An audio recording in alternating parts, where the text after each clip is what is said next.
Today's the day that a grand jury in Houston will consider evidence against Deshaun Watson for the purposes of determining whether or not he committed a crime, or more specifically, whether he will be indicted of committing any crimes. Misdemeanors or felonies. Felonies the key. If he's indicted on at least one felony charge, I don't think he's playing anywhere until those cases are resolved, and then he would be looking at a significant suspension after that, Peter. There's quiet optimism from Watson's camp that he will emerge from this process with no felony indictment, but we'll see.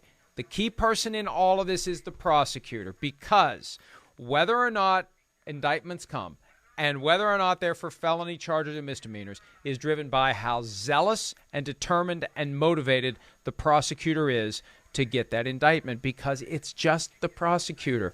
There's no representation of the defendant. There's no counter-presentation of evidence. If the prosecutor wants to load this up and get the indictment, she can.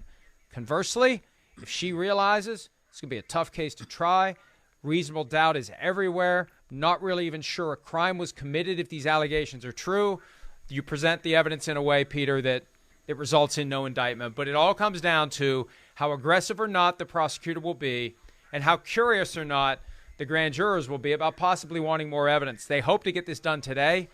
We'll see. A lot of it depends upon what the grand jurors want to do and whether or not they're ready to make a decision today. You know, Mike, all along, it appears as though the Watson side has been putting all its eggs in this basket so that they hope, of course, that Deshaun Watson will be able to be totally free and clear either before the start of free agency or and the trading period, or very soon after that. But of course, there's no certainty about that. And, you know, even if he's totally free and clear of this, there's a very good chance that he is going to face some suspension from the NFL for being involved in this. And that, I mean, you saw what happened with Ben Roethlisberger. You wrote about it a couple of weeks ago, that Ben Roethlisberger was 6-game suspension that was reduced to 4. I would be surprised if it were any milder, you know, in the case of Deshaun Watson. So if you are going to trade for Deshaun Watson, even if he is, let loose by the legal system, okay, if you're going to trade for him, you still have to expect that either, let's say, 6 out of 17 games or 4 out of 17, he's not going to be your quarterback this year. So it's still going to take a real leap of faith for somebody next week, let's say, to trade for Deshaun Watson.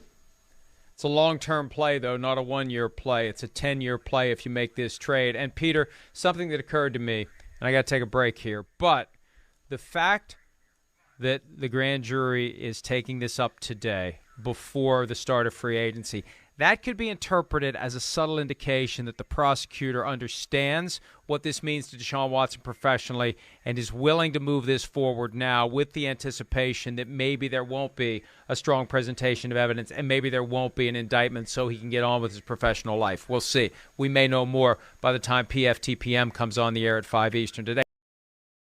Hi, I'm Mike Tirico, and thanks for watching.